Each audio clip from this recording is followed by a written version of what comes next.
Welcome back. All right, I want to talk about goaltenders. Which goaltenders have gone where? Because it was a question somebody asked in the comment section yesterday, and I thought, you know what? Yeah, a lot of goalies have moved. In black are the goalies that haven't changed teams since the end of last season, and in red are the ones that have. So it's an interesting list. I've gone 3 goalies deep on every team, and I've gone 4 goalies deep on a couple of occasions because there are some unique circumstances there, right?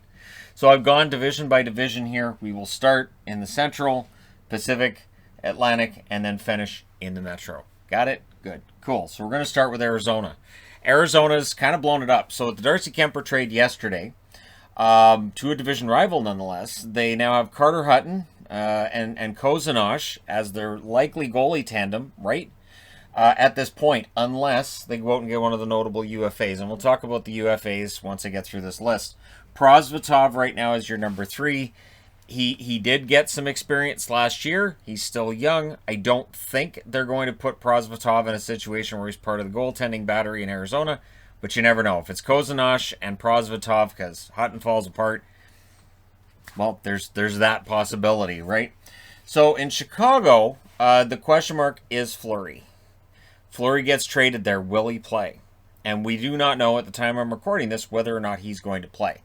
If he does, that changes the whole picture, and oddly enough might force Malcolm Subban out of a job, because Lankinen would be the backup, Subban would be the number 3, and yeah, Delia would be the number 4, unless they decided to move on from Lankinen and go with Fleury and Subban as the tandem, which was the tandem for a good part of Vegas's first couple years in the league. I don't think that happens, but you just never know, right? So yeah, Fleury, his decision will decide further movement with their goaltenders. I don't think Delia is going to end up being an NHL level goaltender, but I do think that if Subban was available, there would be a team that would maybe make that call. Maybe Arizona right above him would look and go, you know what? We'll go with Subban and Kozanosh. How does that sound? And Hutton will be the number 3, and yeah, we'll see. Colorado, of course, had their starter pulled out from underneath them in free agency, so they made phone calls that they had to make, and they end up with Darcy Kemper. Kemper, when he's healthy, can be one of the best goalies in the league. The trick with Kemper has been staying healthy. That is absolutely the number 1 concern with Kemper. And it's a big concern for Colorado because Francouz, who Joe Sakic says will be ready for training camp, and he's good now. If it's Francouz and Johansson and net, that becomes an issue for Colorado. And I think Johansson took a lot more blame in Buffalo than he probably should have, behind a terrible team. But still, if Kemper's out for an extended period, that could hurt Colorado, especially if it were at playoff time. That could really hurt Colorado. We saw what happened last year when they were down to the number 3 guy in Hutchinson. Oddly enough, they seem to rally behind Hutchinson. But anyways, we'll see what happens. Dallas, the question mark for Dallas is at the top. It's Ben Bishop. Now the word is whether or not he's going to play this year. Well, he missed all of last year. If he misses all of this year, I'll go ahead and say he's probably going to end up retiring. Hudobin's still there, and they sign Holtby. The way I see it is that Ottinger, they figure they'll give him some more time in the AHL if he needs that. It does give them some protection that way. Holtby had a rough year in Vancouver, not going to lie. I was surprised when Dallas signed Holtby. However, it's a 1-year contract. There really isn't any risk to it, and they might have an easier time trading him with that $2 million price tag than Vancouver did at the $4.3 million price tag, if it were to come to that. I was fine with Hudobin and Ottinger if that's the way it was going to go coming into this season, but yeah, if Holtby's going to be the backup to Hudobin and Ottinger gets some more time in the AHL, that's fine as well. Minnesota, despite leaving Kakkonen out there, and there was some discussion about whether or not Kakkonen might be the pick for Seattle. He wasn't. Talbot, Kakkonen, and Hammond are still your 1 through 3. And of course, Andrew Hammond is still kind of a folk hero in the hockey world after that miracle run for Ottawa. He hasn't really done much in the NHL level outside of that, but again, fans are really supportive of Andrew Hammond, and I get it. In Nashville, they made a kind of surprising move to add David Riddick. Riddick will be backing up UC Saros, and Ingram is still listed as the number 3 in this organization. We'll see if Ingram can have a really nice bounce-back season this year. That would be a good story as well. St. Louis, Binnington and Husso are still your tandem. Charlie Lindgren's been added as the number 3 in this organization. Winnipeg, Hellebuck, Comrie, and Burdine. As we're looking at the roster right now, Comrie would likely be the backup to Hellebuck. I have a feeling that Winnipeg adds one of the names off of here maybe as soon as today. Maybe they'll look at a guy like a Dubnyk and they add him as the backup in Winnipeg. We will see. Moving on to the Pacific Division. Anaheim, no change there. It's Gibson, Stolars, and Dostal. Dostal is the goalie of the future in Anaheim. We'll see whether that future starts this year. Stolars had a very nice end to the season for Anaheim, but if Dostal plays really well, you would think in training camp, maybe he gets the shot at the backup job. In Calgary, Markstrom is still the starter. Of course, Riddick was traded out before the end of the season. Vladar is the most likely to be the backup after being acquired from Boston yesterday. And I got Wolf at number 3 on the roster, although I wouldn't be surprised if Louis Domingue ends up re-signing in Calgary and being the number 3 there. That wouldn't entirely surprise me. Edmonton, Koskinen, Smith, Stalock are still 1 through 3. And basically yesterday, Ken Holland admitted because Koskinen and Smith are both signed, he's kind of stuck with them. Which I thought was weird because he signed Smith, right? I know he didn't sign Koskinen. That was Chiarelli's final contract of what are you doing before the Oilers fired him. It was weird. I don't know why they let him sign that contract and then fired him. Still don't understand that. But, yeah, so they basically have the same goaltending they had before. But one notable is that Stalock is a decent goaltender and has had runs before. Maybe Smith and Stalock end up being the tandem, right? Again, I'm not saying it does happen. I'm just throwing that out there as a possibility. Kings, not really a change here either. Quick, Peterson, and I've got Villalta as the most likely to be called up first in the event that Quick or Peterson were out. But it'll be Quick and Peterson's net for the most part. San Jose, they've changed their goaltending completely. It'll be James Reimer and Aiden Hill fighting for that number 1 spot. I am so happy that Aiden Hill's finally getting a shot at being a backup goalie in the league and getting a bunch of games. And Melnichuk, when San Jose at the end of the season was playing Melnichuk and they were playing Kozanosh, honestly, both goalies showed some flashes there. We'll see if Melnichuk gets a look again this year. Seattle, obviously all 3 of them are red. Nobody was with Seattle last year. Grubauer, Drieger, and Decord. And I have to say straight out, because I know Seattle's taken a lot of flack for what they've done in the expansion draft and since, that's a pretty solid 1 through 3 in net. I do like Grubauer and Drieger. I think having a 1-2 in net is really important. And I don't think it's necessarily a sign they don't have faith in Drieger that they added Grubauer. They just made their goaltending better. And I always applaud a team when they do that. Vancouver. Of course, they have Demko. Demko's not going anywhere. Halak has been added as the backup. Ian Clark asked for him, and he got him. And Michael DiPietro's the number 3. He is the next one for Vancouver. His performance in the AHL has been good. And there's reason to believe that DiPietro will probably be the backup, I would think, next season, right? I would think this year you go with Halak, and then next year you probably go with DiPietro as the backup. Vegas, with the shocking move of trading Fleury, their goaltending tandem now will be Leonard and Brossoit. Brossoit they added from the Jets, and Thompson's still there as the number 3. I know there's some Vegas fans that are very excited about Thompson, but I think it's in the best interest of the team to always have a good starter and a good backup, and then if that number 3 guy fights his way into that backup job, then you trade the backup.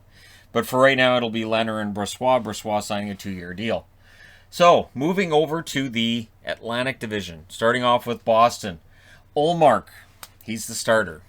The questions about Rask, it depends on whether or not Rask is going to continue his career, and if he is, the earliest he'll be back is January. Swayman, backup. And they brought in Grosnick as the likely starter for Providence.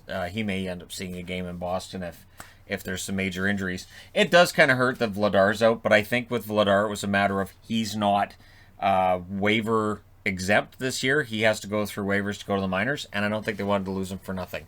So they traded him to Calgary after they acquired Ullmark. For Buffalo, because there was some discussion yesterday when I said Buffalo didn't have an NHL-level goaltender to a contract until they signed Dell and Anderson. Yes, Luukkonen is the next guy in Buffalo as well. He's 22 years of age, but you can't throw Luukkonen to the Wolves this year. That could absolutely set him back. So give him a year in Rochester, maybe bring him up for games here and there. Dell and Anderson should be the guys getting the starts, and they may look to bring somebody else in. With Luukkonen, I would look at the departed Ullmark. Ullmark was given time in Rochester to develop, and he was kept away from some of the really bad seasons when he was coming up. And that seemed to help. He seemed to be a better goaltender when he came up. So I think with Luukkonen, you follow that. That might be the only model for Buffalo that you can look at and say, that worked well, follow that again. And I don't mean that to be sarcastic. I'm just saying Buffalo's had a lot of problems, but developing goalies seems to be something they're getting really good at. Detroit, Nedeljkovic, probably the starter, although Greiss was really good by the end of the year. Either way, they have a decent 1-2 punch. And Calvin Pickard is returning to the team on a 1-year deal for league minimum, where he's probably going to play in the AHL. And bless Pickard's heart for still coming back and still playing. And honestly, you know, he's not the worst of the number 3 guys in the league, right? Florida, Bobrovsky and Knight should be the tandem. Chris Gibson, who they signed out of Tampa yesterday, will likely be the number 3 guy, as he was in Tampa as well. So, yeah, Bobrovsky and Knight, we'll see how those games split out. Does Knight play 25? Does he play 30? Does Bobrovsky have a struggle, and then Knight takes the ball and runs with it? That's possible. Montreal. For all the talk about Montreal, they don't lose any of their top 3 goalies. They end up losing Lindgren to St. Louis. Price, Allen, and Primo. That's your 1 through 3. That stays the same. Ottawa also stays kind of the same. They lose Decord, who I think I would have probably had number 3 on this list, but it shows there's a lot of goaltenders right now for the Ottawa Senators. You have Murray, who's looking to have a bounce-back season. Forsberg, who actually played pretty well in Ottawa. He was actually pretty good for them. And Gustafsson, who was the one that they protected in the expansion draft, and for good reason, because if they had not protected Gustafsson, I think Seattle would have taken him instead. So, let's move on to Tampa. Vasilevsky, of course, not being traded. Elliott's now the backup, and I've got Alnefelt there as probably the number 3. In the departure of Chris Gibson, somebody else has to go in the number 3 spot. I thought, yeah, Alnefelt. Don't overread into the number 3 spots on this. I just looked and went, yeah, all right, in some cases. So maybe in some cases it'll be somebody else that's the number 3, but in Tampa's case, if they get down to the number 3, they're already panicked, right? Doesn't really matter who it is. Toronto, Mrazek should be the starter, but Mrazek and Campbell could absolutely be a 1-2 and split out the starts. One thing that we may look at as well towards the end of the summer is how important it is to have a starting goaltender that you can spell off, that you have backups that you believe in, right? So Hutchinson's still the number 3 in Toronto. At least in my eyes, he's still the number 3. Now, whether or not somebody else replaces him as number 3, we'll see. But Hutchinson's a good third spot goaltender. So moving over to the Metro Division, Carolina has changed both goaltenders. Anderson and Ronta are both brand new to Carolina. Anderson, of course, was drafted originally by Carolina, wouldn't sign in Carolina, ends up being drafted then by Anaheim, and the rest is history. Now he's back where it all kind of started. And I have Makiniemi as the number 3 for the Carolina Hurricanes. But they're betting heavily that Anderson and Ronta are going to be a good duo. Columbus, Merzlikins, Korpisalo, and Cam Johnson are your 1 through 3 there. So there's no new goaltender out of those 3. New Jersey, Blackwood, Bernier. Bernier, the number 2, added from Detroit. And Wedgwood is still there as the number 3. Wedgwood, I thought, played well as a replacement guy. But yeah, Bernier is definitely an upgrade there. Bernier and Blackwood, that's going to be a pretty solid tandem, I think, this year. New York Islanders, no changes, none needed either. Varlamov, Sorokin, and Appleby is the number 3 there. New York Rangers, Georgiev, who of course has a trade request in, which has at this time not been fulfilled. And if Georgiev wants to be traded, there will be teams that are making calls about his availability. You can decide which one of the teams on this board would be calling and saying, we wouldn't mind adding Georgiev, that might be great. Why would that team be Arizona? Let me know in the comment section below, that kind of thing. Arizona just stands out to me as a team that would be making that call. Maybe Buffalo, maybe San Jose. Georgiev is still relatively young by goaltending standards. And I like Georgiev. I do. I think he'd be a good addition for somebody. Shesterkin is going to be the starter. Kincaid's there as the number 3. In a Georgiev trade, it is possible they bring back another goaltender, but Keith Kincaid showed he could still play this past season. Good for Kincaid. Philadelphia, where goaltending is always a misadventure. I thought that was over when they brought up Carter Hart, and he's a clear starter. And he's still there, but now it's Martin Jones as the backup. And that's where you go, okay, so Jones could be a great signing and have a huge bounce back, or if he really struggles out of the gate, Philadelphia could be, trying to find another goaltender. Because right now, I have Ustimenko as the number 3 goaltender in their organization. Pittsburgh did not change either of their starting 2 goaltenders. It's still Jarry and DeSmith. Coming out of that series, there was discussion about how poorly Jarry had played, and here we are. Pittsburgh's going with that same tandem. At least for now, it looks like it's the same tandem, unless something else changes. And Lindbergh, they signed. I have Lindbergh at number 3. Washington, Samsonov, and thanks to the trade yesterday, Vanacek is back. Just had to give up a draft pick to get him back from Seattle. And I still have Copley at number 3. That's a solid 1 through 3 for Washington. And it's interesting because here in the Metro, things are relatively stable goaltending-wise. And then you get to the Atlantic. There's been some movement in the Atlantic, absolutely. A few decent-sized moves in the Pacific, and then some rather big moves in the Central. But let me know which goaltender you're most surprised by that has moved, and which goaltender are you most surprised has not. Let me know in the comment section below, as always. And of the notable unrestricted free agents, Rask, who would appear to only want to go back to Boston if he's going to sign and go back for another year. Dubnyk, who's a little bit older, but he might be a good addition to one of these teams. McElhinney, who had a rough year for Tampa, but he's got back-to-back cup rings, so, right? Lyon, who was stuck in Philadelphia, and maybe he'll thrive somewhere else. And again, there's Domingue, who I think, for Calgary, I think would be a good pickup. Again, as the number 3, the same role he had last year, until the trade of David Riddick. But, yeah, let me know which one of these UFA goaltenders you think might be interesting to watch and see where they land and kind of predict where you think they're going to go. And, hey, don't forget to hit like and subscribe if you haven't done so already. And I will talk to you again soon. Thank you guys so much for all your support.